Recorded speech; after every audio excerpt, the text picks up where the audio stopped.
I can take it from it. Hi everyone, and welcome to the Business and the Chapter Zero Southern Africa event. And we are launching the David Brickhouse. And it's this hybrid event. So you'll see my back. I will say hi. Thanks everyone. Lovely to see you online. We are live streaming to YouTube. I will put the link on. We are in the launch of this event. So please welcome, put your where you're from in the chat function, and we welcome you to this event. Thank you, Paul.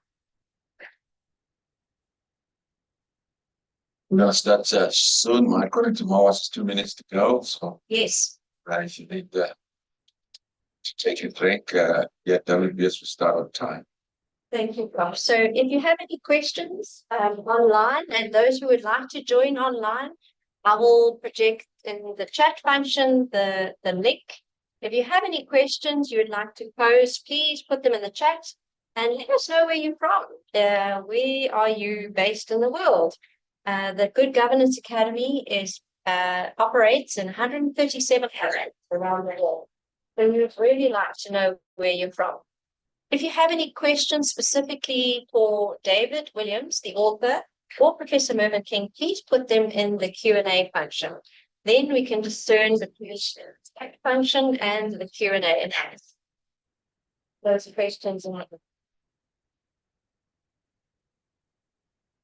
this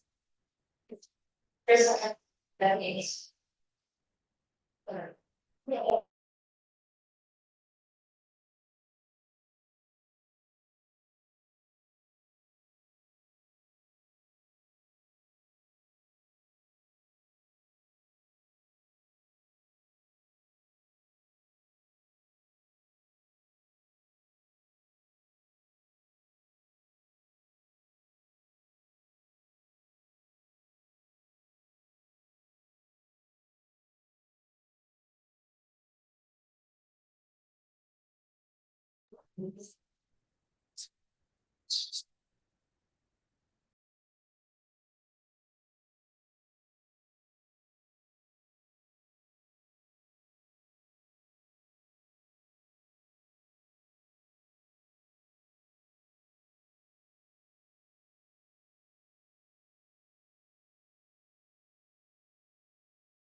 solve the technical difficulty. We've got 2 minutes before the top of the hour. I'm just waiting for everybody else to join online. We're expecting about 60 people online. We've got about 10 currently, so people are still joining online. But it's lovely to see such a, I don't know if no, the camera needs to turn around. See so many people here. And we see here we've got next to me, because you see my hands, is Dr. Peter Crow from New Zealand has joined us today, and got Prof. Radebe at the front of the auditorium today, as well as our speakers. So we've just got 1 minute to go. We've still got lots of people joining. Prof, if we can just take a little bit of time.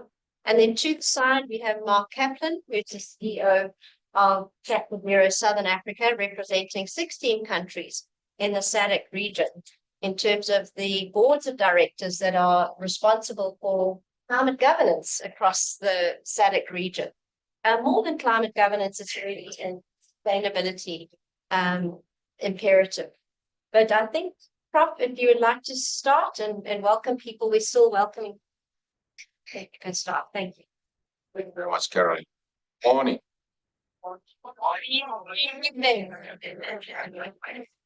It says here. I was checking in. Good evening. I said good evening. I said good evening. Now you really.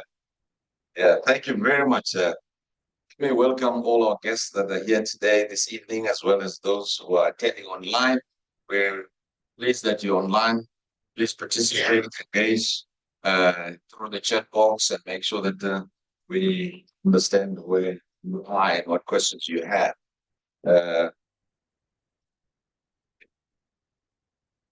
My name is Maurice Kadebe. I'm the director and head of Wits Business School.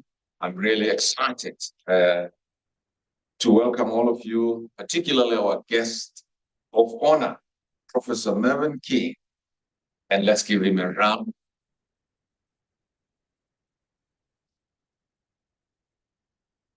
It's just so wonderful to be in front of a legend in our own.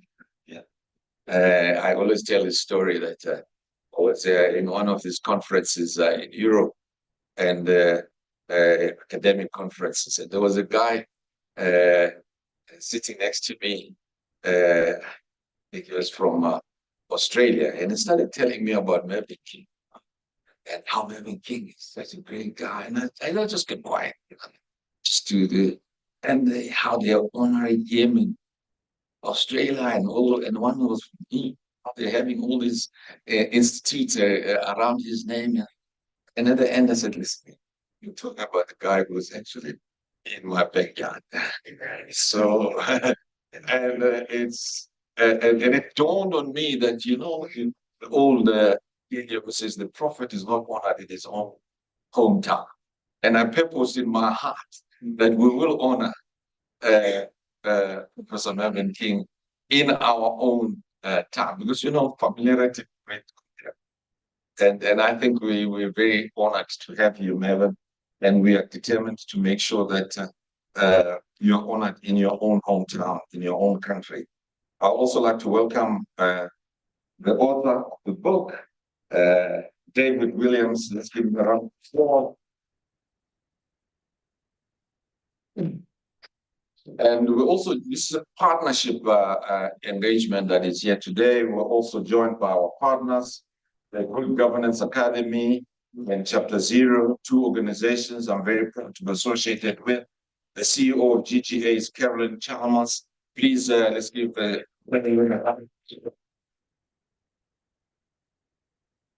the CEO of Chapter Zero, Mark Chaplin. Thank you here this evening, and you really worked hard to make this event to succeed. Let me tell you a little bit about each of these partners that are here, and I also like to acknowledge a person who really drove the Chapter Zero, and I've seen her, Delia, and she's looking down. Raise up your hand and let's give her a round of applause. Let me tell you a little bit about the governance, the Good Governance Academy, founded by Professor Mervyn King. It's here at WBS. Ruth is here. If you want to know more, there's Ruth, who administers the whole GGA here. It is a non-profit organization and collaborates with organizations and thought leaders around the world, sharing information on business issues for the public good, including outcomes-based governance, conscious corporate leadership, and integrated reporting.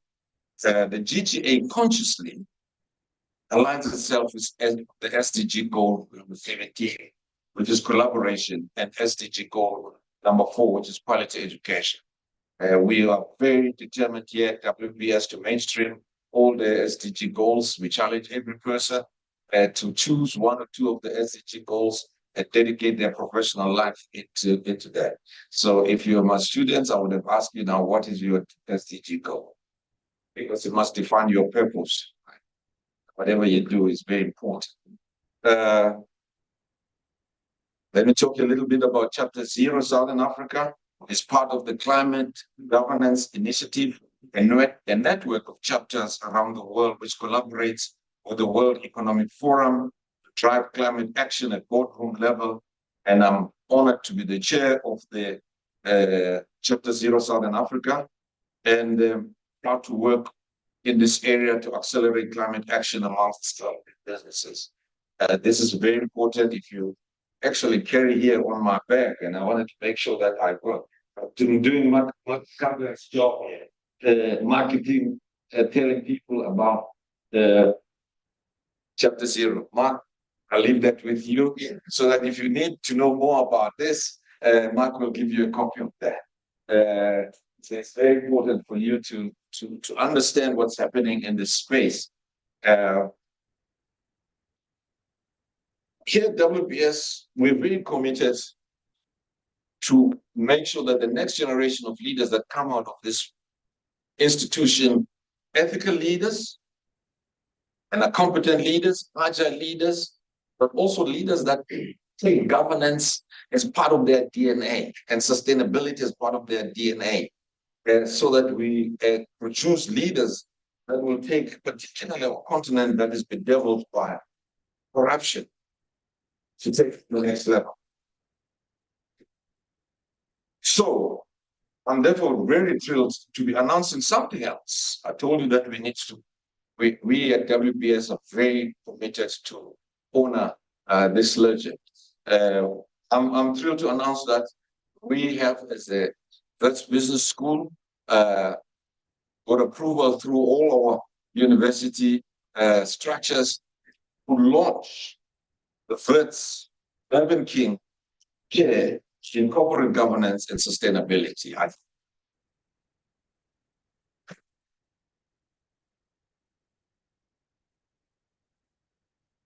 And this chair, and later on we'll take about view of this evolve into a center. This chair is so important because it will develop research into good governance in our continent in order to fast track our continent's progression unhindered by corruption.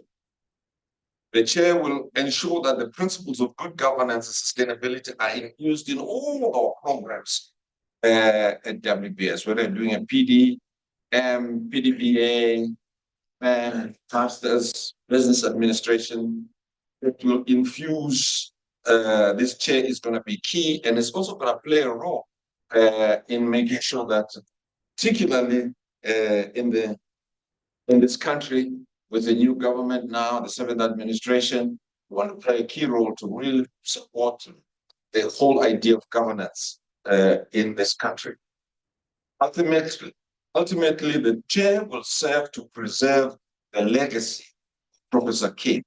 He and I had a number of meetings, and I asked him, I said, we need to make sure that your legacy is here in South Africa. You know, I've had people all over the world wanting to preserve your legacy. We will preserve it here.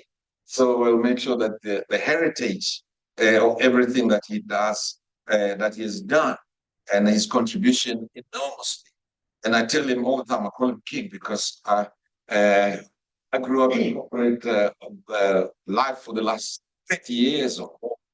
And every time when I started as a young executive, first it was King One. And you know, before King One, we used to do everything we like. In business, yeah. And there was, you just did everything. You know, there was no issue, you know. And then King One came, geez, that was something I had to learn it, you know. And you can't do that, you can't do that. And once we thought we've mastered King One, and then King Two come. Then you've got to learn it again. How many of you agree with me with this? You had to. Then when you thought you got it, and then it's King Three. And then finally, King Four, we ended up, I remember in our boardroom where I was, we used to call him the King. The King has come. The King says this. The King says this. And so you've really changed the course of the history of corporate governance in the whole world. Give him a round of applause.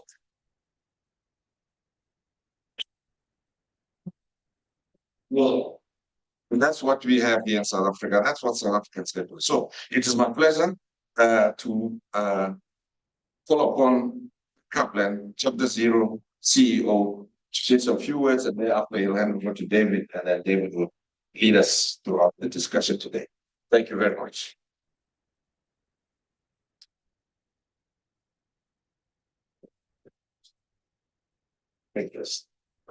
Thank you. Am I live? Oh, nice. All right. That's good news. So, right. So it is an extraordinary privilege to have this opportunity to express a vote of gratitude to the corporate revolutionary. Because in fact, that's what it is. And I'll elaborate a little on that as we go. I'm Mark Kaplan. I am Chief Executive Officer of Chapter Zero Southern Africa, recently launched. But what is important is that Chapter Zero Southern Africa is a part of a climate governance initiative globally, which was spawned by the World Economic Forum.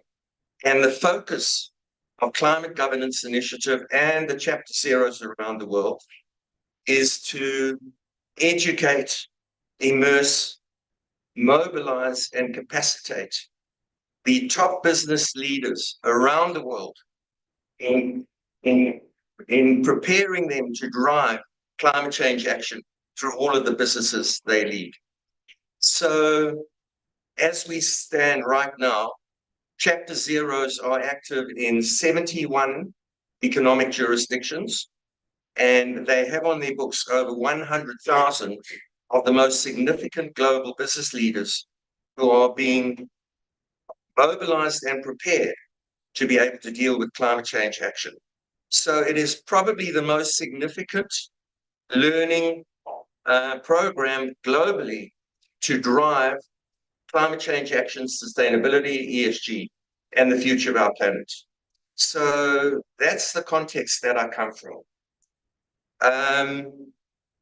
Now, the only reason that we are able to do that as Chapter Zero and as Climate Governance Initiative is because of the 30 years of work that Mervyn has done, together with some other colleagues around the world, in recalibrating the power dynamics in business and in effectively setting up a proper governance structure over business, and this has taken decades of work, a professional governance structure that is also accountable.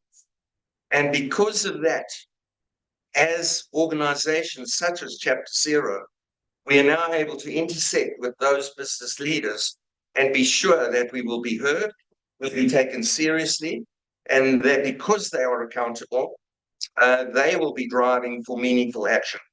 So I know that there are a lot of positives coming out of the work that has been done in terms of governance, but this is a particular angle because 30 years ago, climate change was not an issue, and right now it's such a significant issue globally, and we have been weaponized. I talk about us being weaponized to be able to drive this because of Mervyn's work.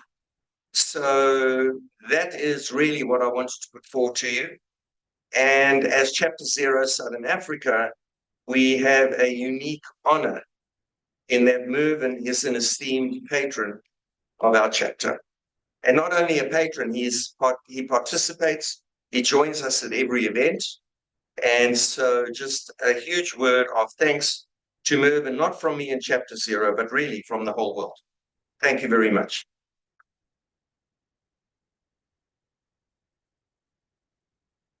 So now we have the real deal. Thanks very much, Mark. I have to say, firstly, that I know this place. I'm a graduate of this place, this building here. Well, a bit to start with. Before you get excited, Rob. I had a 3-day course on the essentials of managerial finance at the Wits Business School. And it enabled me to bluff my way through financial journalism for the next 20 years. But I did a BA at Wits with history and political science with my majors, with economics thrown in. And there isn't a week that passes, Prof, when I don't nod across the town to Wits to say thank you, because it's helped me so much in my career. So it's good to be here. It's really good to be home in a sense to do this. And of course, Mervyn King is a Witsy himself, and I'll talk a little bit about when he started. But I just want to say, firstly, that tell a little story about golf. Business people like golf. Some of you may know of the great golfer Bobby Jones, American golfer in the 1930s, perhaps one of the best golfers who ever lived. And he was the man who created the Masters. Masters tournament that happens in Augusta, Georgia every year. And he was known as a very ethical man. And one day he was playing in a tournament, and it was the early days of television when not every ball was covered by all the cameras. And he ended up in the rough, and the ball was not lying well. And as he was about to hit the ball, as he addressed the ball, it moved. And there's a 2-shot penalty if the ball moves once you've started to address it. So he plays the round, and he got to the end, and they put up his score, and he said, "That's not my score. It's 2 more than that." I said, "What do you mean?" He said, "I had to call in a 2-shot penalty on myself." And he explained what had happened. And as a result, he lost the tournament by 1 shot. And afterwards, the journalist came to them, and one of them said, "Mr. Jones, so wonderful what you've done. There was no camera there, no one saw you, and yet you called in the shot on yourself." And he said, "You might as well thank me for not robbing a bank. There's only one way to play this game. You might as well thank me for not robbing a bank. And there's only one way to do business." And I think there were many ways to do business until governance started being taken seriously. And people who long for the old days in South African business, I think there are a lot of stories that would come out if we really dug about people not running businesses very well. So the corporate revolution, I think it's worth just talking a little bit about that before I ask Mervyn to talk. I've asked this to several audiences, and if anyone can tell me more, others in the list I'm going to give you, then please do. There are 2 South African companies that have been world pioneers in creating a concept and commercializing it and becoming a leader.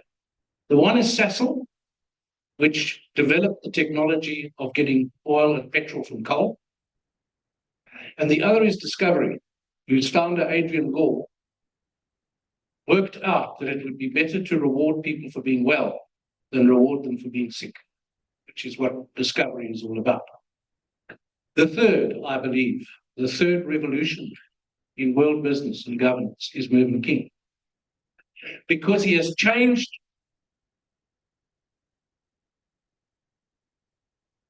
What he has done is changed the way people think, firstly, which is one achievement. He's changed the vocabulary of the way things are done. But more importantly, changed the way things are done. It's not theory, it's turned into practice.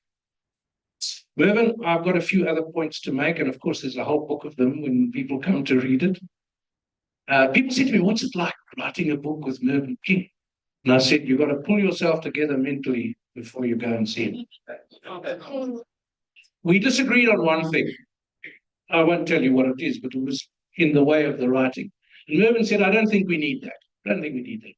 And I thought about this and I said, I want this. And I actually had to make a case for this to him. And I said to Mervyn, I said, "I'm taking this on appeal to him." Yeah. And you know, he was a judge. He was an advocate, and then he was a judge. And you don't have conversations with judges. They listen and they decide. So he listened to my point and he said, "Okay." Which is not how most people work. And it also struck me that's how he gets through the mountain of work that he still gets through and has through his whole life. Mervyn, we talked about Wits earlier. You have to tell us, you were nearly lost to the world of governance, the world of business, the world of law, what I call the 3 pillars of your amazing career, which nearly wasn't so when you did your BA at Wits. Yes, in those days, one had to do an undergrad degree before you did your law degree was part of the postgraduate. And I chose to do a Bachelor of Arts degree, major in music, various reasons. And I did very well in 3 years of study. And the Dean of the Faculty of Arts and Music said, you want to go more, go further, easy. I think you should actually do honors in music. Your career lies in music. And anyway, I had been, in those days you would be pushed up through it very well. I actually was, at the age of 18, I had my bachelor of arts. At 19, I started lecturing. It was the worst. And I started reading my honors degree in music. And the thesis I chose was the development of the performing music of the Lynn-Carter Road, which was a fascinating history. But I photographed the console, literally of the organ. I learned the history from the organ makers, Cooper, Gill and Hopkins of the United Kingdom. And when I was in about my 8th or 9th month of doing this, I thought, what am I doing here? I want to be a barrister. Yeah, I abandoned. My thesis was actually complete, but I never handled it. And I think back, David, that's the second time somebody was I had practiced as an attorney to attorneys to get to know me briefly for 4 years before I applied to go to the bar. And absolutely, luckily, there was the glimpse of a major insurance company called Parakeet. Maybe some of you will remember the name Parakeet Insurance Company. And knowing the attorneys involved in the matter, I got some inside scoops. And so very quickly, my name as a court reporter, serving was 6 months away from law. I went to bar. Was on the front page of the Sunday Express. Remember the Sunday Express? So by Mervyn, so by Mervyn. And at the end of the 6 months when I was leaving to come to Wits to start studying law, Joel Lewis, which was the great editor of the Sunday Times, it was newspaper for said to me, Mervyn, your career obviously lies in journalism, doesn't lie in law. And well, I said, you know, Joel, I'm flattered with you. But I've really heard to this. I've been spending 9 months on music. I've been spending 9 months on the study of law. But I made a mistake. I'm not going to make another mistake. I left, started studying law. So on 2 occasions, I could have landed up in the different world. Yeah, and Joel Mervis, as Mervyn tells the story, said to him, if you join this newspaper as a court reporter, you will become editor of the Sunday Times. And if you go and read back on those articles that Mervyn wrote, he was a very good reporter. He's also a very good editor, by the way. He picks up a semicolon when it should be a full stop without fail. But Mervyn, you got into governance in the early 1990s, and we'll refer back a little bit to your legal and business career, but we'll move around with it. The Institute of Directors called you and said, we want you to write some codes of governance. South Africa is moving into a new world. This is the early 90s. Nelson Mandela's out of jail. The talks are going on for a new constitution. It took 4 years for the election and the new constitution, another couple. And they wanted a code of governance. And first you said no, but then you said yes. Well, I didn't say especially no. I wanted to remark about. At the time, I was the chairman of the Frame Textile Group, which is the biggest textile company in the Southern Hemisphere. But I was the chairman of First National Corporate Merchant Bank, the director of First National Bank. I was the chairman of Operation Hunger, which we were feeding 1,700,000 children in the homelands, as so-called homelands. Of course, that's really where the heart of apartheid was. journalists from overseas came and visited cities. They didn't go into London. I was chair of Metro Cash and Carry, and we actually had the warehouses to get the distribution of food. So I visited a lot of them, but I thought that the real suffering of the continent was actually in the homelands more than the urban areas. And so Operation Hunger, which was formed by the British selections that had Poland, they ultimately become chairman when they ran into financial effort. And being the chairman of Metro Cash and Carry, Checkers, other major retailers, I was able to persuade the manufacturers of food products like Tiger brand, Premier Milling, to this day, great food producers, to make a package of 34 cents of nutritional food, which we handed out to children, stained them during the day. And it was since I worked with me, that's usually announcement that was brought in, which stuff. And so I kept in touch with Mr. Mandela. Mr. Mandela and I knew each other when we went to Nigeria. And we came out of jail, he had a lunch with people, other things. He always called me Judge. And he said, he went around the room and he said, Judge, it would offer for you, we have millions of useless citizens. So, because we don't feed a child under the age of 3, their brains actually atrophy. So, we need to sustain them.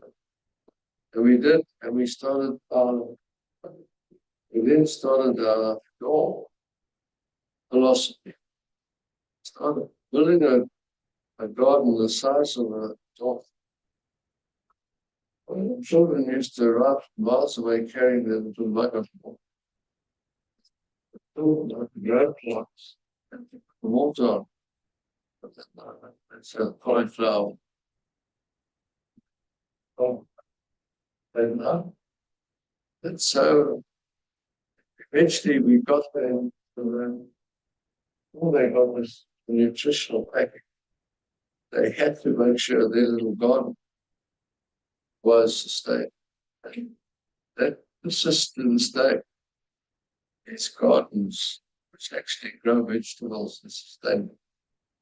So, But you mold and then Nelson Mandela didn't give you a chance. I think about and the serendipity that the morning and the afternoon Mandela phone with great prescience he spoke about our education. Said something else forgot about this really. I was speaking, I said, by the way, he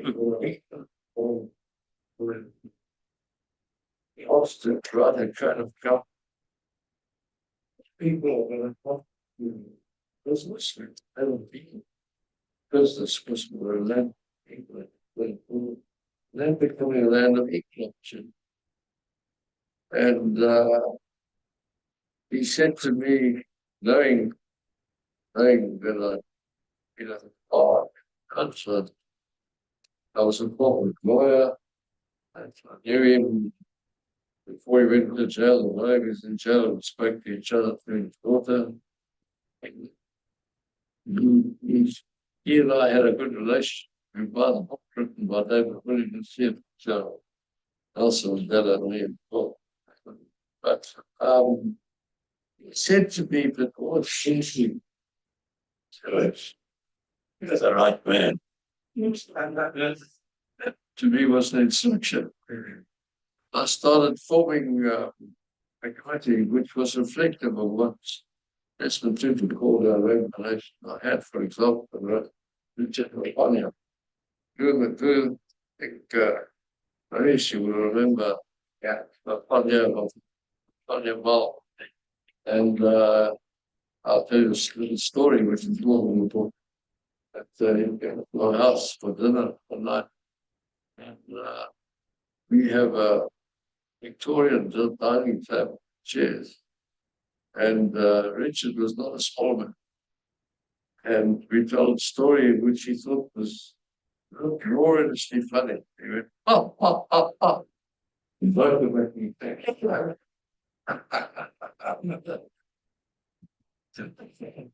So Mervyn got going on the King Codes, and there's several meanings to revolutionary, I believe, in the context, and that's how we've done the book.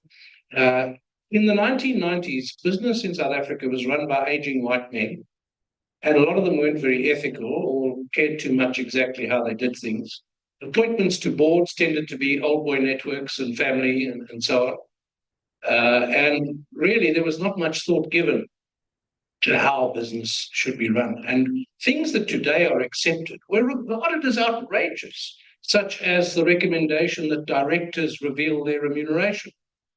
And the early King Code simply said, reveal the total remuneration given to directors, the individual. They howled. They said, we can't do this. Now it's accepted. Every annual report sets out all the fees of the directors. And it's only when you look back to how things were that you see how much was achieved. Another was independent directors, and that the chairman should be independent and non-executive. And that upset places like Sasol and Standard Bank. Standard Bank, you became the chief executive, Henri de Villiers, and then you became the chairman. Conrad Strauss became the chief executive, and then Conrad Strauss became the chairman, and so on. And Sasol was the same. It was automatic. They did not like this.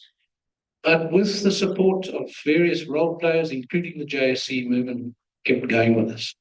But I think it moved beyond that kind of thing, how you pay directors. Second huge revolutionary thing was the financial reporting was only a part of what the company was doing and a part of its reporting.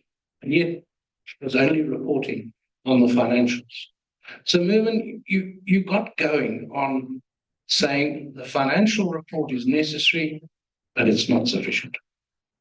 Yes. Just at the turn into the 21st century, Kofi Annan, who was the Secretary General of the United Nations, there was a food oil scandal in the United Nations. Some people are nodding their heads. You already know that. And the United Nations signed a body of 12, they called them eminent persons from around the world. Then Kofi Annan asked me to chair the body to review the governance and oversight of these bodies in the United Nations, like the World Health Organization. So, in my capacity as chairman of the United Nations on governance and oversight, I had meetings in Geneva with the International Federation of Cultures. And we had done, not we, the United Nations, but research houses that did research on some of the great stock exchanges in the world. There was a focus on the S&P 500, because it was iconic companies that were really listed on that stock.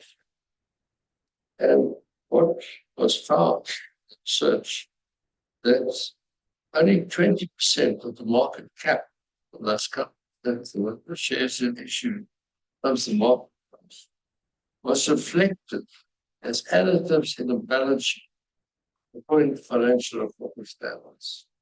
What is the other 80%? Well, the other 80% was clear that directors were not accounting for, they were not being accountable, it wasn't seen in. Well, there's an absolute duty in law for directors to be accountable of material matters held. So quite clearly they were not accounting for this. And of course, IFAC was concerned about this. Standards which their members were adopting around the world were really financial standards. And so an initiative was started, it's called the Global Reporting Initiative, to look at how does a company make its money. Because the activities in making its money was having an impact are the three critical dimensions for sustainable development: economy, society, and the environment. And so companies started reporting on these impacts of these three critical pillars for sustainable development. But as IFAC and I discussed, putting reporting to finding operationally, these things were all together. You didn't find financial capital in one building, natural assets in another building, human capital in another building. And that's a divorce from reality.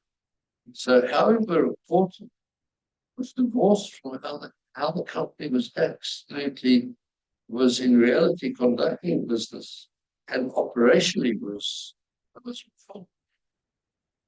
And so we started discussing the question these things are connected. And I said, well, the etymology of the word connect is link. But integration is when you take things and you put them together and they make a whole. And I said, really, what is happening in the world?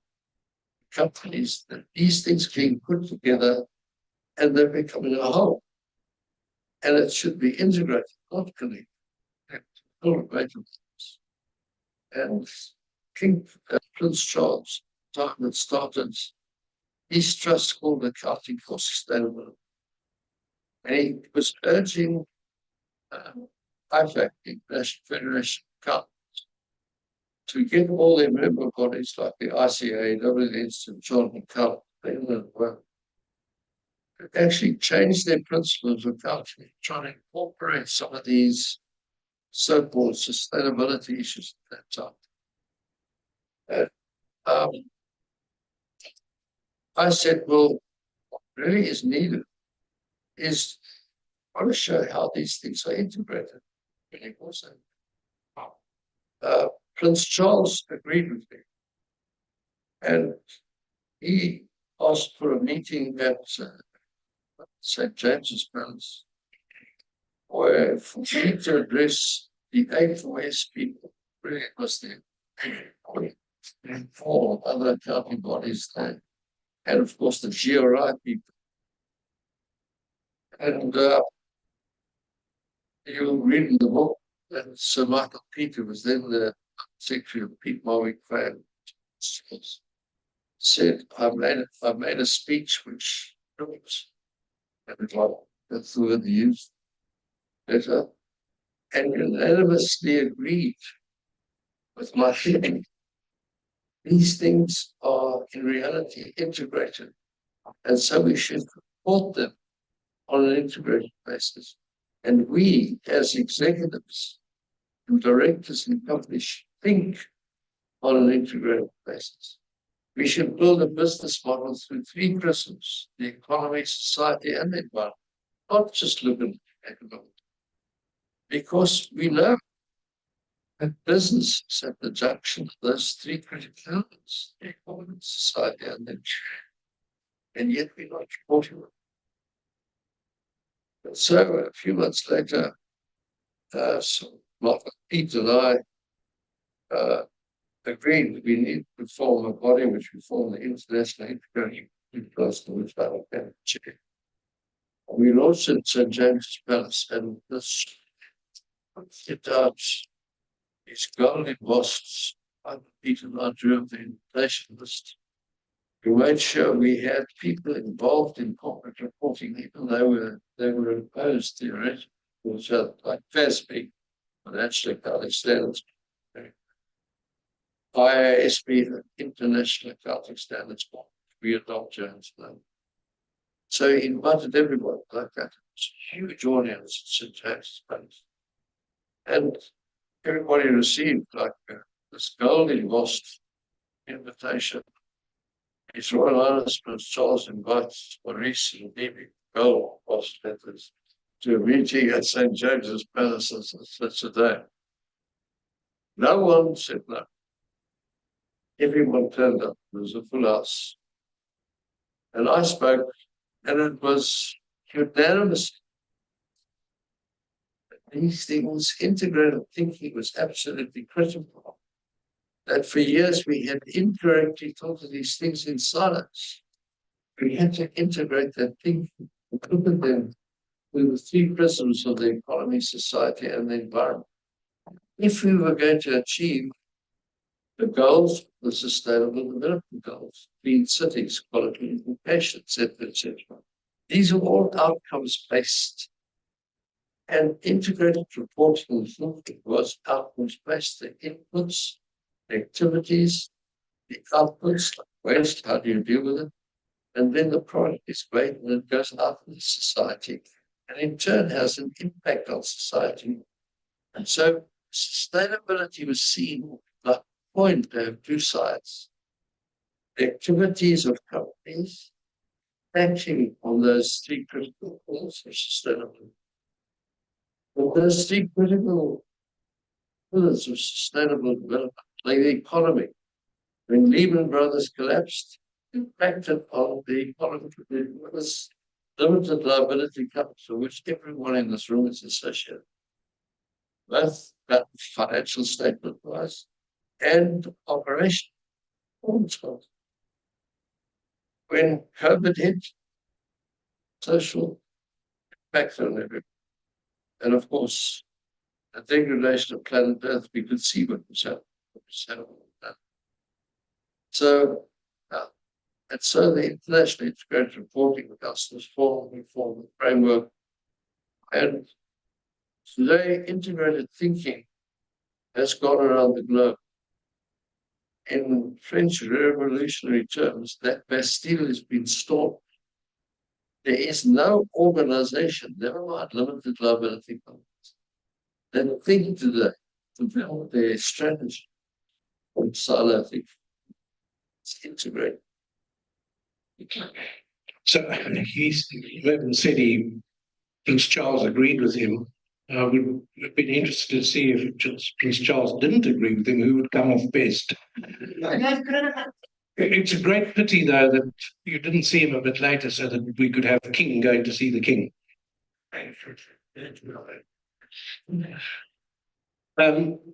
The interesting thing that, when you're working with someone like Mervyn, you learn all the time, and you think you knew, you didn't know. As a financial reporter for many years, I realized, although I knew this, but I realized it fully and clearly, our radio and television reporting is still almost entirely financial. If you listen to the evening business shows, Bruce Whitfield, who was on 702, Jeremy Maggs, 1027, he interviewed me the other night. It's all about the reports. And I used to do these interviews, 6 to 7 minutes on TV and on radio. And always they sent you the financial results, and that's what they wanted to talk about. And I worked out that I did something like 4,500 interviews over 15 years with chief executives, economists, and so on. And almost all of it, when I look back, was about the financials and maybe some operational stuff. But journalists generally didn't ask about the other aspects. As Mervyn says, he comes up with these phrases like, not how much money did you make, how did you make it? That's the question. And he says the argument for the business of business is business, and the shareholder, he is prime, he must get the money, that's what the business is for. He said the argument was that the benefits would trickle down to society, and instead what we have is treacle, sticking all the benefits at the top for a few.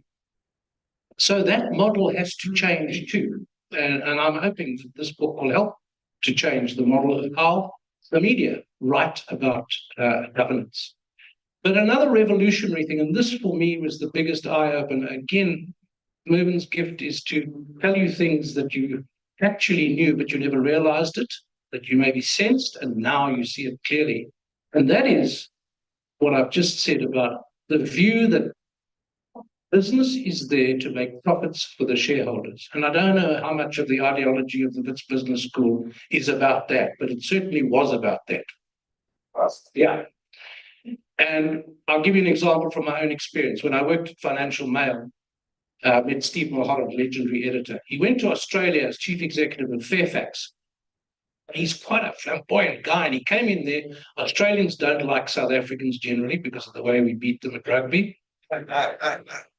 New Zealanders. New Zealanders too, yeah. You make assumptions about people. I meet this New Zealander, and the first thing I ask him is, what's wrong with the All Blacks? And he tells me. They know. So Steve Mulholland goes to his new employees at Fairfax, big Australian company, big international company, and he gives this big speech about what he's going to do with the company. And the guy puts up his hand and he says, any questions? And the guy puts up his hand and he says, who are you? Because no one introduced him and he didn't introduce himself. They called this meeting and he addressed them and they didn't know who was talking to them. So he said, I'm the chief executive, I'm your new boss. And the guy said, well, who do you report to? And he said, the shareholders. But that was the ruling ideology. That has now changed. And it came from an insight that you developed from the limited liability company about the primacy of the shareholder. Well, yes, I am a corporate lawyer. And I myself, I practiced it. And I was a judge, and I gave judgments on it. And I became more and more aware that going back to the middle of the 19th century, when Lord Gladstone was Prime Minister of the United Kingdom, wealthy families weren't doing so, couldn't be giving money, rather than business, because they became owners of the business. When the business failed, they were still open to the creditors and employees. So they became reluctant to give workable capital. The UK government, the representative of people of the UK, said, well, we've got to continue creating jobs. Why don't we create an artificial person that's got limited liability, that these wealthy families can get a slice of the cake, a piece of the company, and they pay for it. And that's the end of their liability. They have no duty or responsibility. Concomitant for them is when and if the business fails, creditors are paid first, then employees, and they at the back. Well, that became the fashion. And today, most businesses in every country around the world is conducted through the medium of the limited liability company, the very recent notice. And the limited liability company is a fiction. All of you in this room, a few people in this room, no longer. Somehow or other are touched or employed by, supplied by a limited liability company. It is the most important citizen in every country of the world, because it is the platform on which capital is raised and jobs are created in society. So it is the most important citizen in the world today. People don't realize that a company is this legal fiction.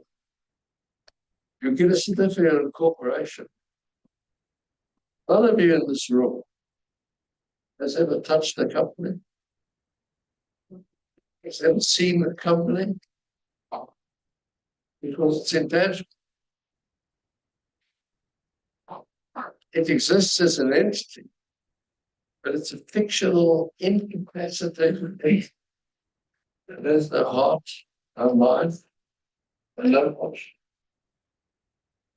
Robert Lerner, one of the intellectuals in the middle of the 19th century, said, who are we to create a person? Only the Almighty can create a person.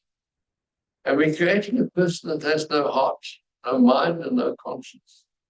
Has no body to be kicked, no soul to be damned, and cannot be charged, treated. Thurlow was correct. Because the company is an artificial person, which you don't see on whole. But it's this entity that brings together and starts this governance architecture, the appointment of directors. Directors come from the Latin word steer, and it was chosen as the word for people to lead these fictional entities, these companies, because director also promotes guardian and stewardship assets and the business affairs of the company. So they're saying, end of the 19th century, going into the 20th century, the concept of being the guardian and steward of an incapacitated human being was well developed. You had to have good faith, act with care, with skill, diligence. And those were eventually adopted by the directors of these incapacitated companies that had no heart, no mind, no conscience. When something goes wrong by definition, a company cannot commit a wrong. It's corporate leaders that commit the wrong. And they should be punished. Not the company. By definition, it's innocent. Never be guilty because of the intent to commit a wrong. So it's interesting that in Australia, the Australian Broadcasting Corporation, which actually went around the world about the innocent company. That no company has ever been guilty of a wrong. The company cannot be guilty of a wrong unless there are specific pieces of legislation which incorporates when chief executive something that's wrong. The company can also be fired. Otherwise, by definition, see, an incapacitated person cannot commit a wrong. So this is a fascinating part of the book, and what I think I talk about this at Mervyn's early possible career in music. There are different notes, different symphonies, different scales. And part of this is this extraordinary career in law as a commercial lawyer primarily, as a judge, then as a governance expert. They each inform the other. And for me, one of the most interesting things is how the shareholder model came to be seen as the shareholder owns the company and everything must be done in the interests of the shareholder. But as Mervyn points out, 20% of the value of the companies on the S&P 500 are financially related. So you have to account for the others. And one of the serious issues in the 1970s, 80s, 90s was that the shareholder primacy model was unchallenged. It was just accepted. The company was there to enrich shareholders. That is no longer the case. And this is part of this revolution. The companies are no longer seen like that, although there are still those who do. They have to see them in terms of society and people and the whole model. It struck me too, when I was on the other side of the fence for a while at South African Breweries, which Mervyn spoke flatteringly about when I told him this. SAB very, very good at these sustainability issues, but they never got at that stage to integrated reporting.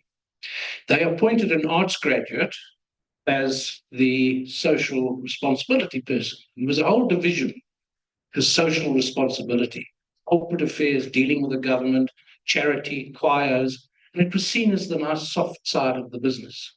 And arts graduates generally, and political science graduates were employed to do that. Mervyn's simple insight is that that's not going to change the company. Accountants will change the company and the world. That's one of his phrases. Because if you make integrated reporting and sustainable reporting the responsibility of the accountants, then it will happen. And that is how accountants are now being taught as well. So this primacy of the shareholder model for me was the key, if you like, challenge that in the end Mervyn came to address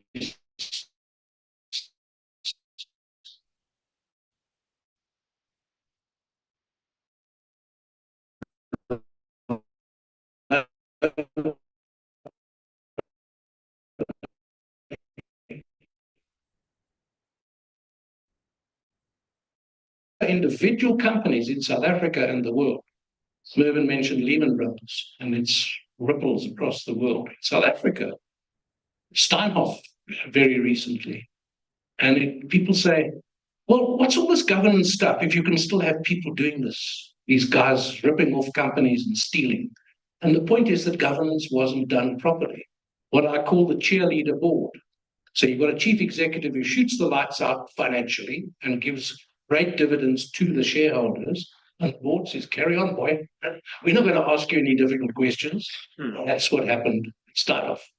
And we talk about how that happened. All came back to poor governance. But all entities, not just listed companies. Yes.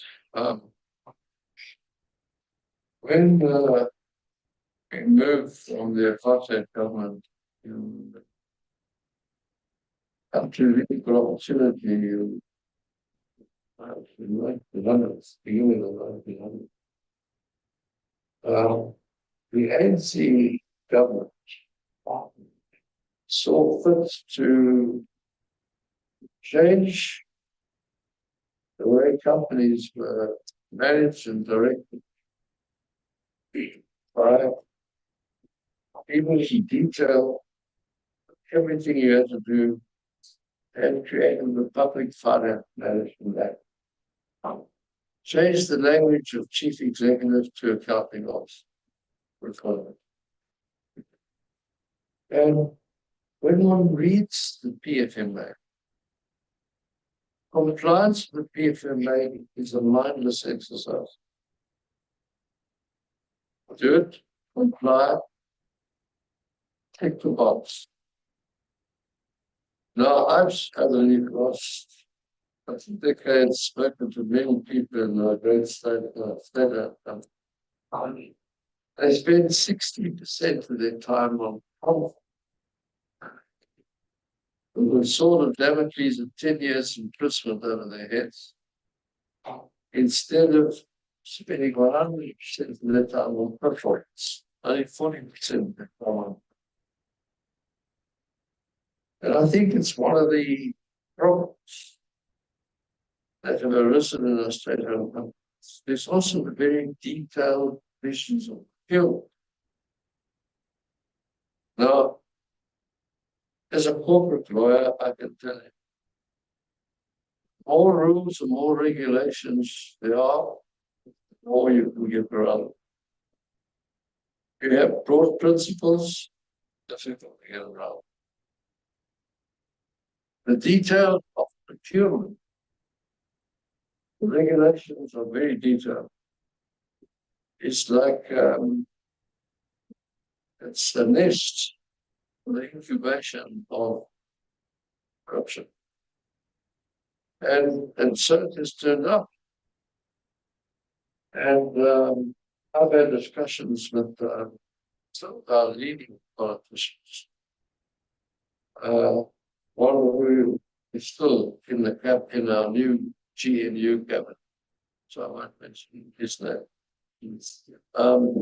We had a discussion about, because it was a talk to several issues with our political leadership, saying, isn't it time to scrap PFMA and just do exactly what our companies in the private sector do? Just follow the principles set down in the kingdom.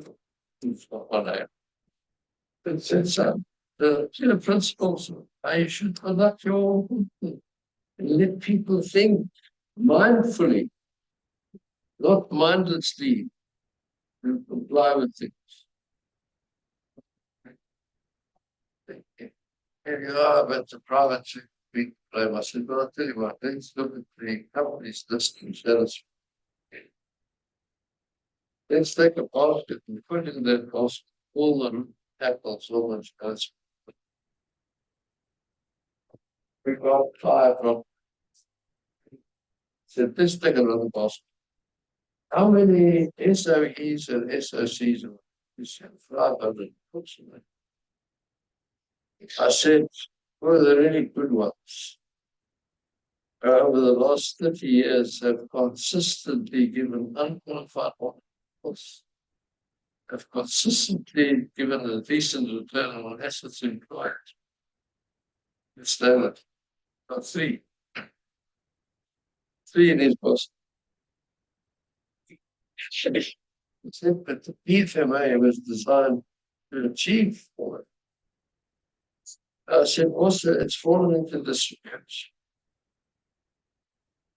It started in the early 1900s, and there have been many breaches of the PFMA, but no one's ever been prosecuted, except a famous Italian singer in South Africa called Mr. Agrisi. After he'd given evidence at the Zondo Commission, as he walked out of the witness box, he was arrested. He wasn't even a civil servant.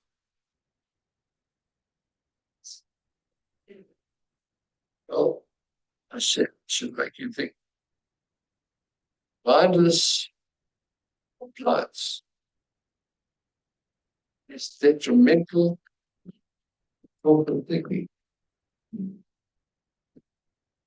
Free the people. There's some wonderful people in our state-owned companies. Free their minds. Their minds are captured by this regime of thinking boxes. Free their minds. Let them operate the same as the private sector. They do wrong. Charge laws, fraud, yeah. Well, you should charge people the private sector. One of the that we've got, I think it's too dangerous. People in the civil service, I said, why do you think that executives in the civil service are inferior to people in others?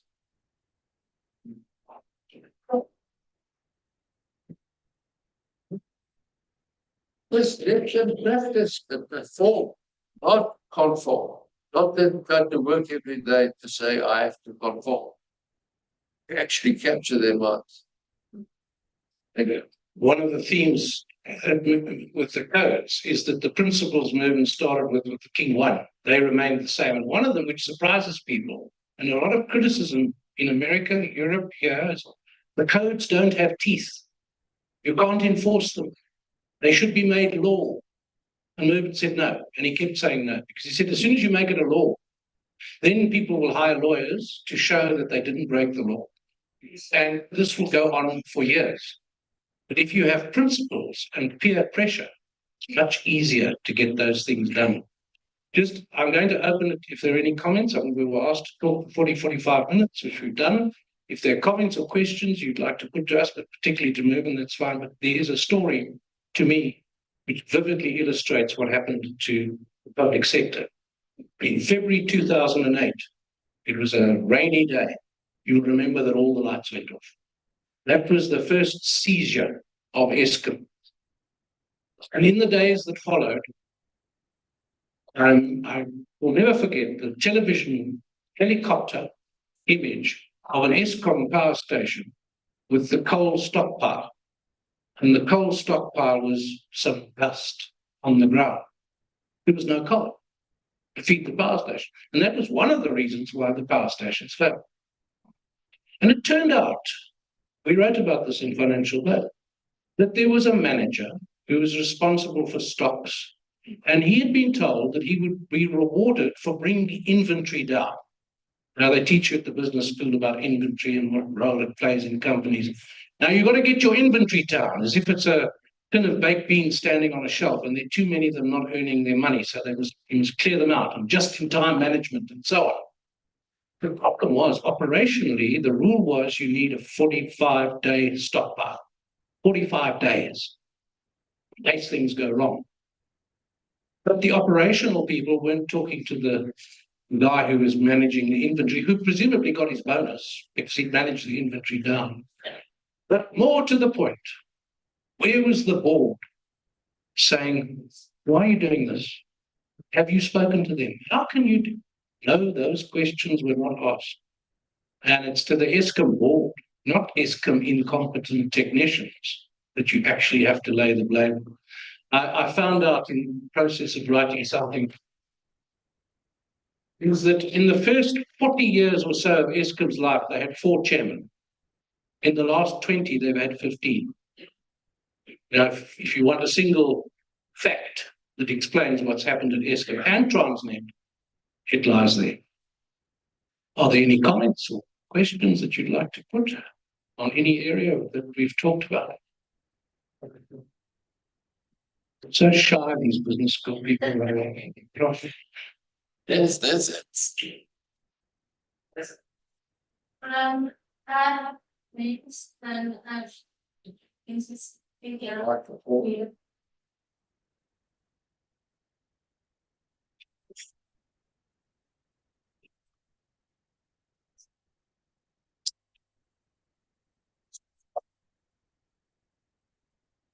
Your comment, and I shared it with my acquaintance here earlier, that, and I'm coming from an HR academic background and perspective, that so I came across the King Codes studying HR and management, and what often happens is that the HR function will play the role of the legal function in corporate, which is something I don't understand, because I like with the compliance, I mean, conforming versus what would be transforming the company.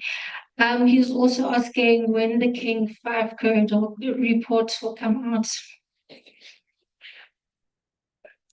It is no intention, I think, quite those, because there's so much uncertainty, there's so much uncertainty globally about sustainability reporting. The European Union has now legislated its double materiality standards, which means standards that show how the company makes its product. In doing so, how it impacts on the 3 critical pillars for sustainable development, the economy, society, and environment. And the standards also show how those 3 critical elements impact on the company. So they've got double materiality. The IFRS, which falls the IASB, which we follow financial reporting in this country, have now formed the ISSB, the International Sustainability Standards Board. They've issued 2 standards. One is a general requirements in which they've taken, plagiarized. Well, they can't plagiarize because they took ownership of it, but they've taken chunks out of the IR framework and put it in their general requirements for sustainability reporting. So that's S1. S2 is on climate change. They are inclining towards outside in sustainability standards. In other words, how those elements affect impacts on the company. And they've used the principle, last word, interoperability. If something happens in your company which you think is material and could change the thinking of the user of your report, then you can use a GRI standard, which are focused on how the company makes its money and impacts on the 3, so inside out. So the SEC is still discussing what they're going to do. India has said to hell with everybody, and they've developed their own sustainability reporting standards. So you're already getting, if you have a company, let's take an international company like Tesla, operating in many countries around the world. They're going to have sustainability reporting from their Indian subsidiary company which is different from their subsidiary company in South Africa. And their head office is in America, which is still in a state of uncertainty as to what's going to happen. So you have what I've described as an Eton mess. Does anybody know what an Eton mess is?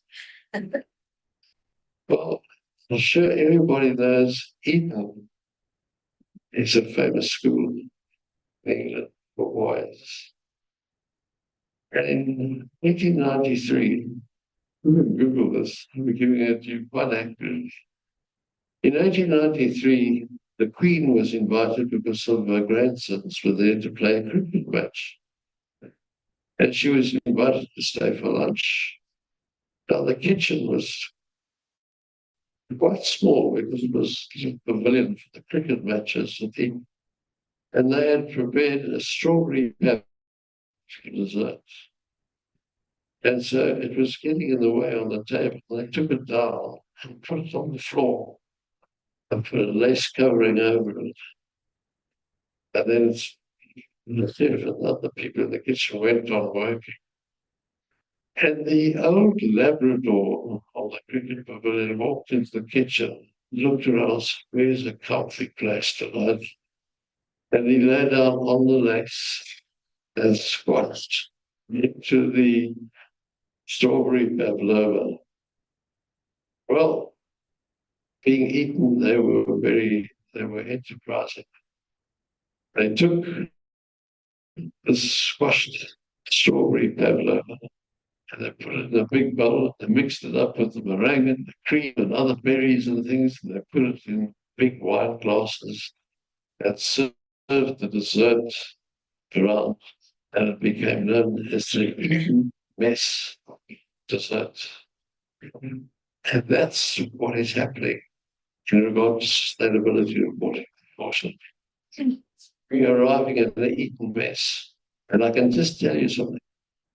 You will not be able to fit it into one glass when you find out that there is a mess. There's going to be a problem. And that's why in the last colloquium we did with Carol and John, I thought of the doctrine of equivalence. Now, I'll chart the accountants in the room. No chart the accountants. 1, 2, 3, 4, 5, 6.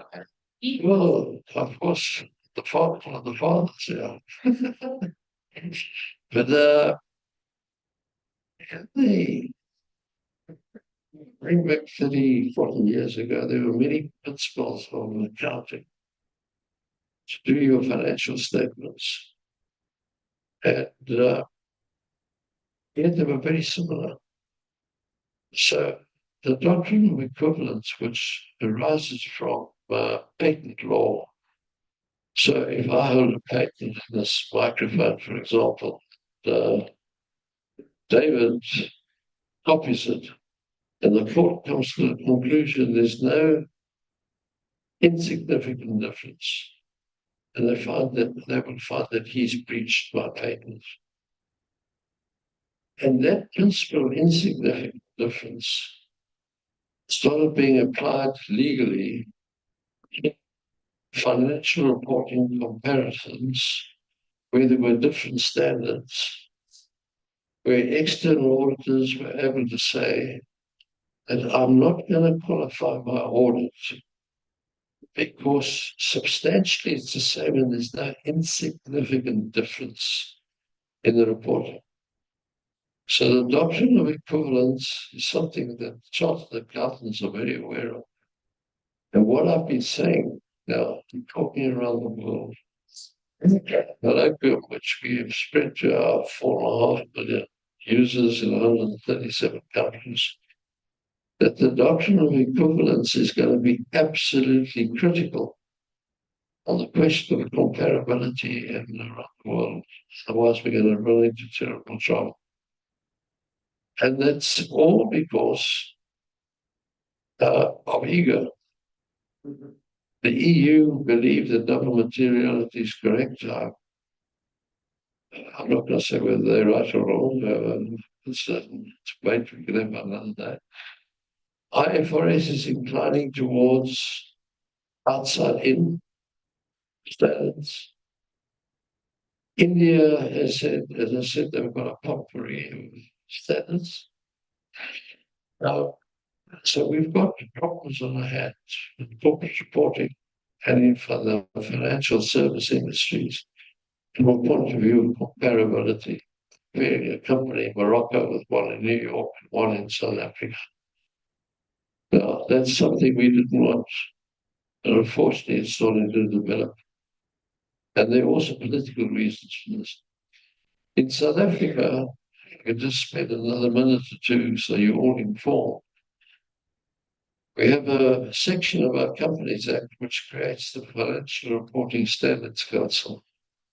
And that Financial Reporting Standards Council has, over the years, adopted the IASB standards. So the Chartered Accountants in the room, it's correct what I'm saying.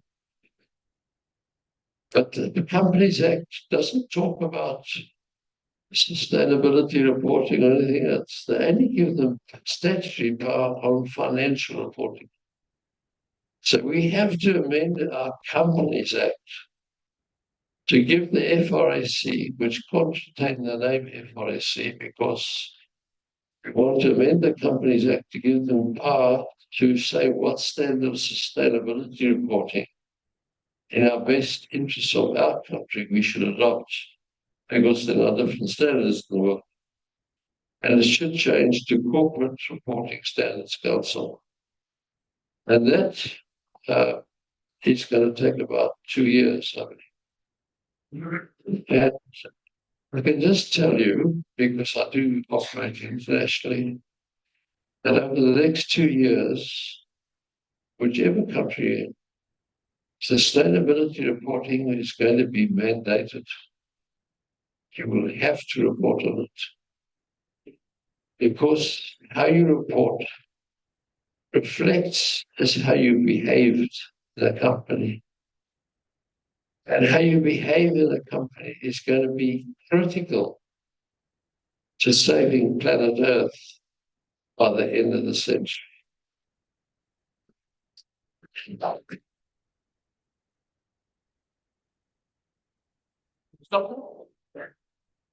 Question. We're happy to. We can go. Here's a question.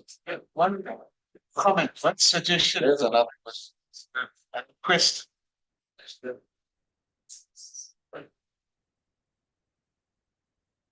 Well, I got a suggestion to make. As we hear that as a judge, you also accepted suggestions. It's very interesting to know that you started off in music. So I was wondering, before somebody gets into AI, whether you can't write a song or something about the King's Code or a lyric. Yeah.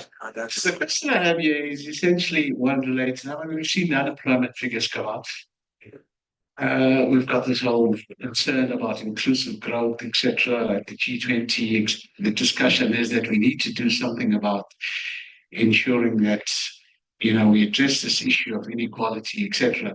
So my question to you, particularly given the comments that we've had in South Africa with the figures coming out, is that we need to do something about CEO salaries, etc., and some of them run into hundreds of millions of rands, etc. Maybe just a comment about, should we be giving more attention to this issue, and if so, how?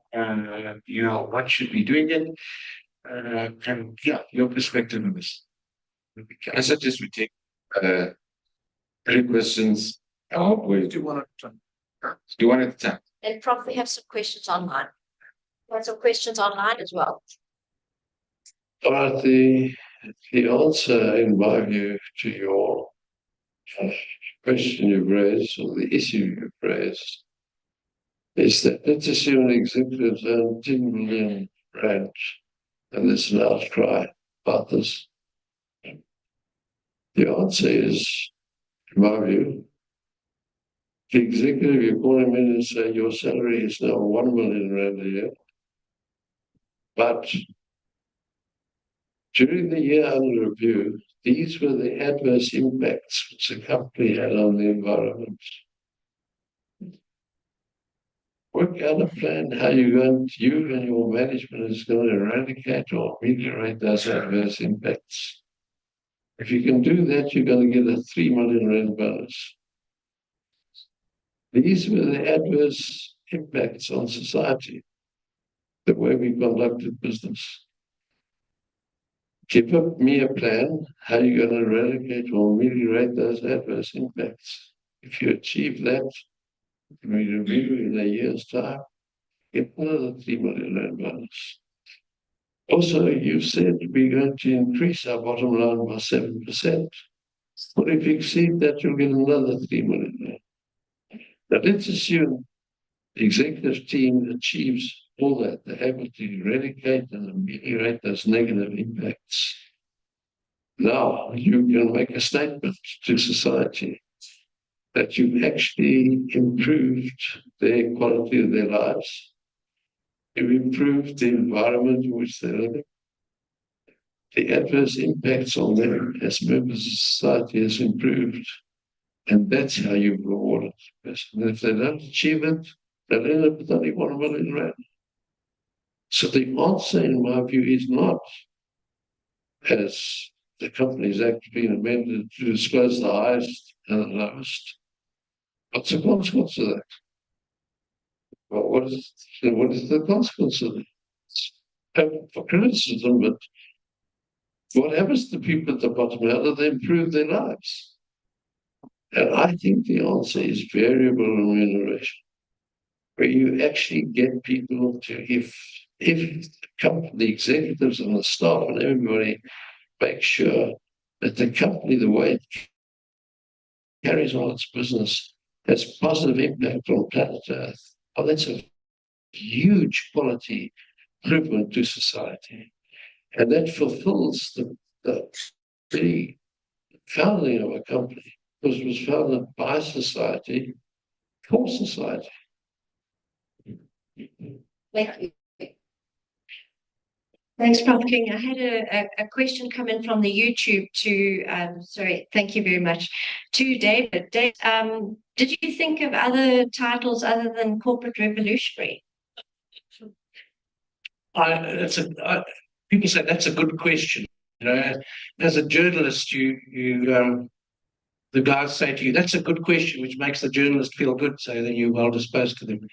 So we wondered what to call this book. And the danger was it would fall into the hands of mechanistic publishers and accountants. Say, the life and work of Mervyn King. And I thought that was the publisher's kind of title. And I thought, no, we need something that's catchy. And my first title was The Great Melody. And in the prologue to the book, I write about why The Great Melody. It was a book about the great English intellectual and politician by Conor Cruise O'Brien. And he argued that Burke's life was like a great melody because of all the different themes. He was an active politician. He was a writer. He had various causes which he pursued. And his core theme was the opposition of tyranny, whether it was in India or the United States, where Britain was still the controlling power. He tried to hunt down tyranny. That was his core theme. But around it came all these supporting themes. It reminded me, if any of you know Algarve's Variations, that's what I thought of, Algarve's Variations. Most lives are one-dimensional. You do something and you do something very well, perhaps, and that's your life. Mervyn's done 3 or 4 things very well, but has an impact, in my view, which is 3-dimensional and musical. The publishers thought this was too much. But I thought, well, I'm going to get it in anyway, and I write it in the prologue. And I said, Mervyn King's great theme has been to stop society being destroyed by business. It's been to protect society, to stop taking more than we give in environmental terms. His core theme, like Burke's was to oppose tyranny, his core theme was that, and is that. And of course, it's a rich topic, but at the heart of it, that's it. So they didn't want the great melody. They thought it was, I don't know, they didn't want it. And then I thought, well, what I said tonight about the different aspects of Mervyn's contribution, which have been truly revolutionary in the sense that you overturn completely the accepted thinking and practice, not simply modify it, but you overturn it, change it in several ways, not just one. So I thought corporate revolutionary. And as I said to you before, I worked this out and I set out an argument and went to Mervyn to say, well, what do you think of this? He said, "Fine." I want to in that prologue, quote, seeing that I've mentioned this. Yeah. I tell you, you lie awake at night with this kind of thing. You wonder if it's ever going to be done. And I say at the end of the prologue, I talk about Burke and this great melody. To return to Edmund Burke at the end of the prologue, two of his aphorisms seem apposite when reflecting on the life and achievements of Mervyn King. One is, the only thing necessary for the triumph of evil is for good men to do nothing. And the other one, great men are the guideposts and landmarks of the state. And then I say another great 18th century man of letters, Samuel Johnson, said of Burke in 1784, if a man were to go by chance at the same time with Burke under a shed to shun a shower, he would say, this is an extraordinary man.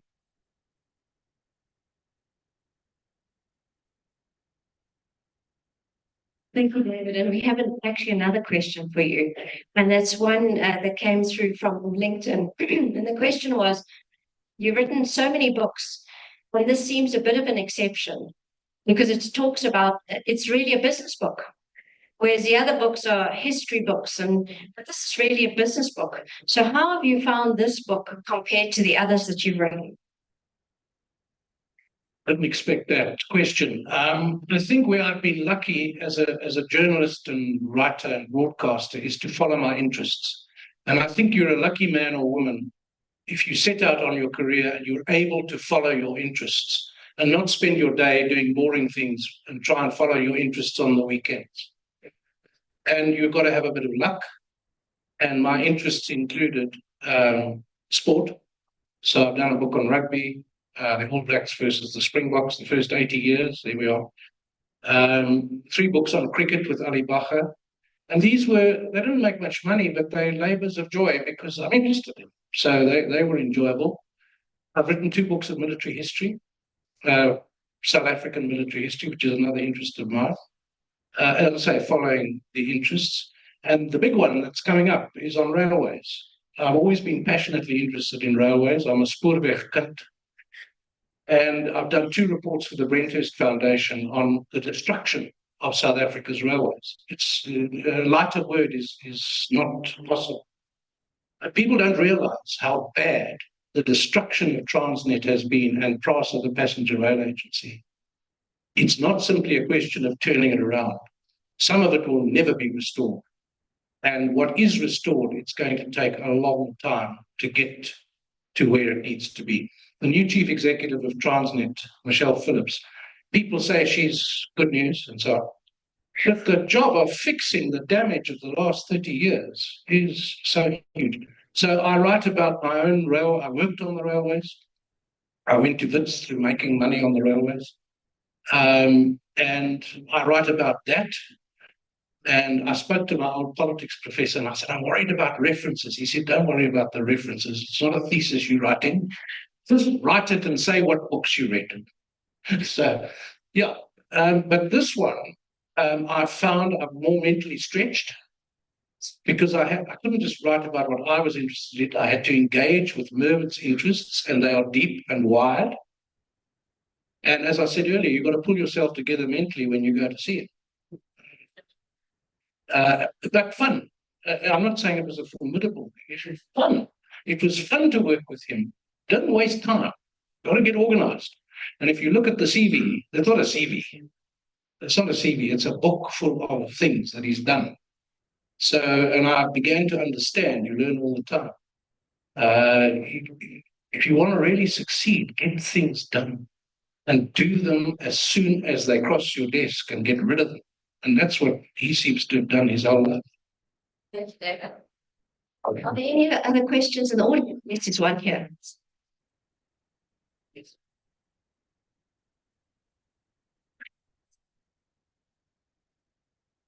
Good evening, Prof.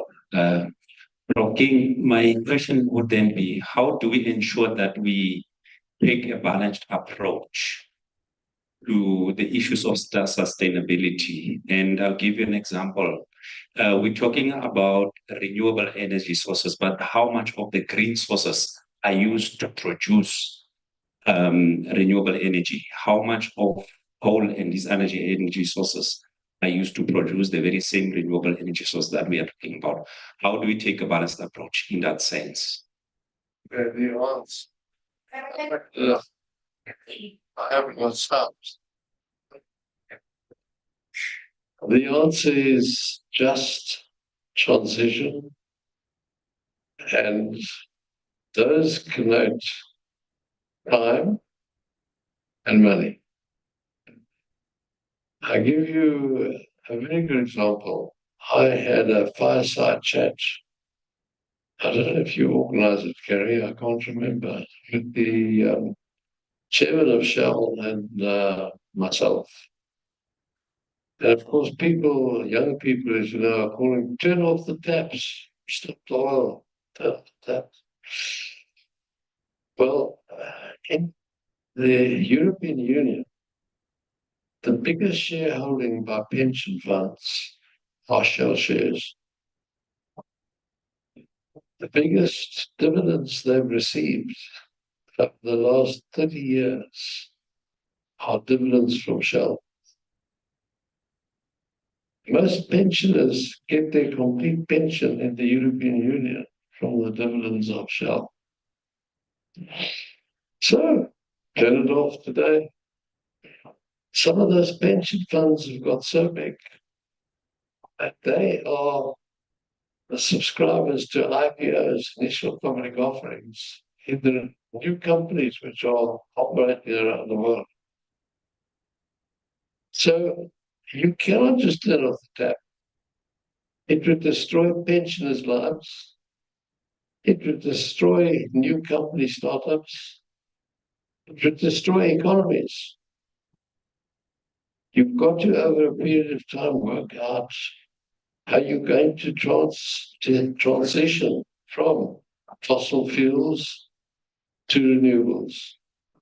So it's going to take 10, 15 years. But it costs time and it costs money. And that's where you get the debate about the North and the South. Because over the years, while we were in the South, we are languishing in the South, the North was developing through the first, second, and third industrial revolutions and polluting the planet more than we were, of course, polluting the planet, but not to the extent that the Northern demonstrated.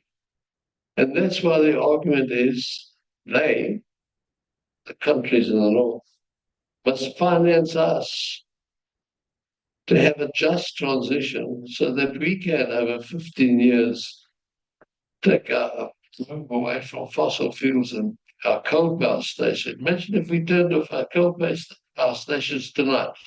We wouldn't be sitting here with the lights on. It's going to take at least 15 years in South Africa to get to that position. It's going to cost and cost money. Where's the money going to come from? Well, the idea is the northern countries are working out to give us money to help us through that period of a just transition. So the answer to your question is just transition with time and money. Yeah, good answer. And also, in governance terms, directors who understand the difficulties and who ask the right questions of the companies. I did some work with Sasol And they have got into trouble. They have got into trouble with their Secunda plant. You must never go to Secunda. There are only two things to see at night. The one is Graceland Casino and the other is Sasol. They've both got a lot of bright lights, and you've got to be careful which one you go into. Secunda was built, I think, 30, 40 years ago, before they were really thinking about emissions targets and so on. And the legislation in South Africa, in theory, is good legislation. You restrict emissions and so on. And Sasol has failed the test with Secunda. But they are trying to modify the old technology, which is very difficult and costs money.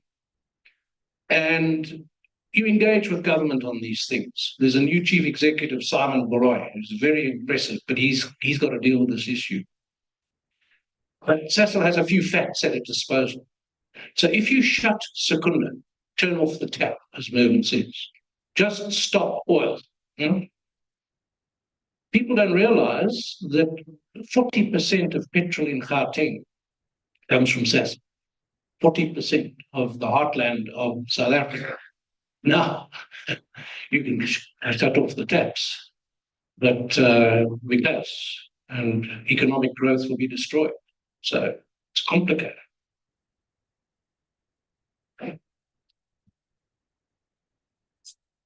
We have to go on.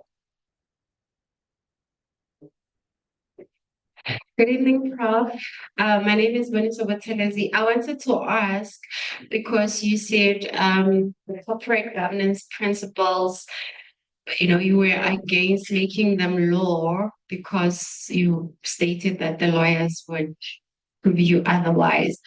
But now the challenge is that what do we do as South Africa to ensure that the regulatory environment supports the corporate governance practices and transparency? Because there seems to be, given all the corporate scandals that we've seen in South Africa, that there is no consequences for the failure of corporate governance or non-adherence to corporate governance principles. So what do we do to combat the corruption, the unethical behavior, loss of people's income, pension funds, etc., i.e. Steenhoff, they probably just got a wrist, a spank on the wrist. So what do we do then? If it's not law, how do we stop people from doing all these things?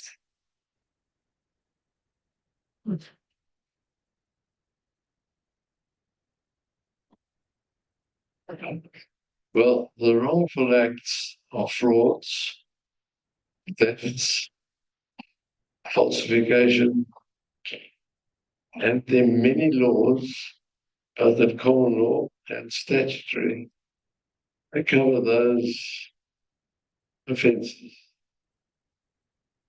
You don't need, therefore, to take corporate governance principles and legislate them and non-compliance of them to be criminal offences, because that's what happened with the PFMA. And I challenge you to tell me that the PFMA, having made it a criminal offence not to follow those principles, has resulted in our state-owned companies being successful. Hasn't happened.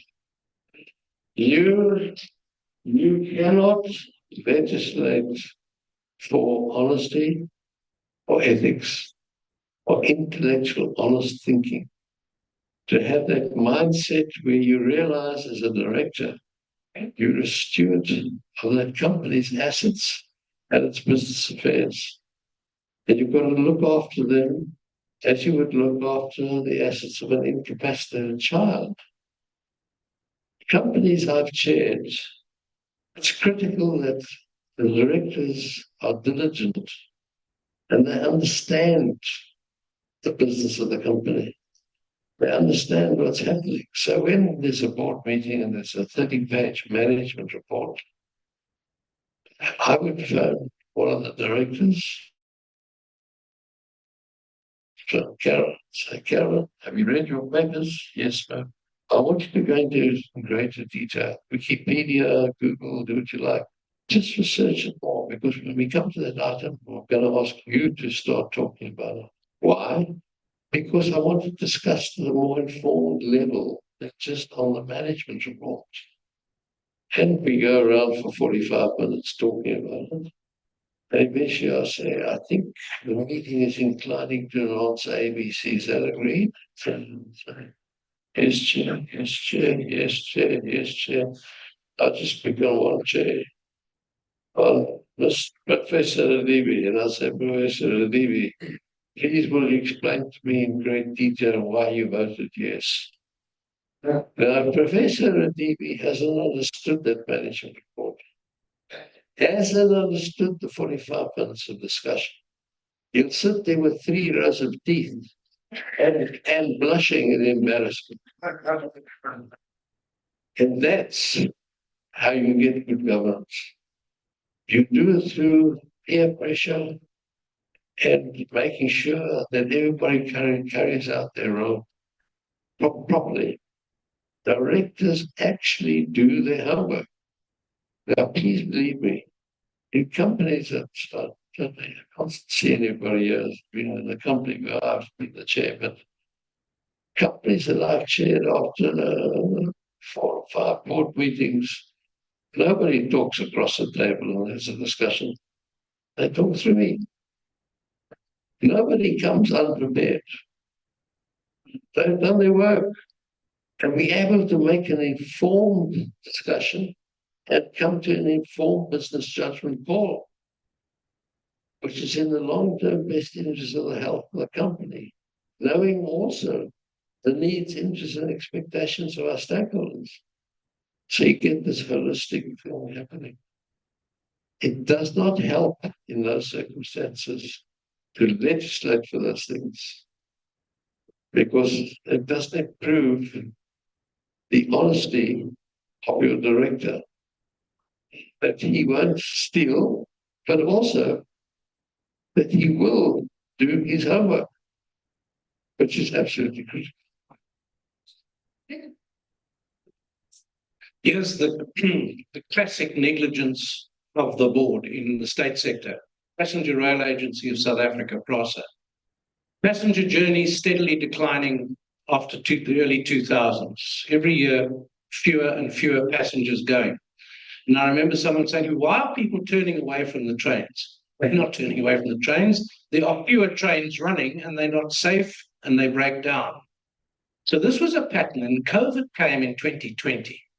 And you'll hear them say, oh, we were destroyed by COVID. No one could travel by train. There was a long build-up to this disaster. But the incident I'm talking about in particular, there's a whole book on this, is that there was a security contract whereby PRASA employed security companies to guard their assets. It's a vast infrastructure, billions, tens of billions of rands worth of assets. They have to be protected and guarded. And there was the contract with the security company was declared irregular. So they cancelled it. But they didn't put another one in its place. And the thieves realized that there were no guards anymore. We are the only country in the world where the actual railway lines are stolen, the steel railway lines. If you drive in from the south of Johannesburg, you'll see all those once busy Soweto commuter lines. 4 tracks going to Soweto every day. Hundreds of thousands of commuters coming in and out of the city. Many of those rails are gone. The overhead wires are gone. The stations themselves look like bomb sites, except that there's no rubble, because the rubble's also been taken. And this is the story throughout South Africa. For 3 years, no trains ran at all, passenger trains in South Africa. There are no intercity trains on a network that used to have several trains a day, for example, between Johannesburg and Durban, Johannesburg and Cape Town. Passenger trains, all over, commuter trains, hundreds of thousands of people.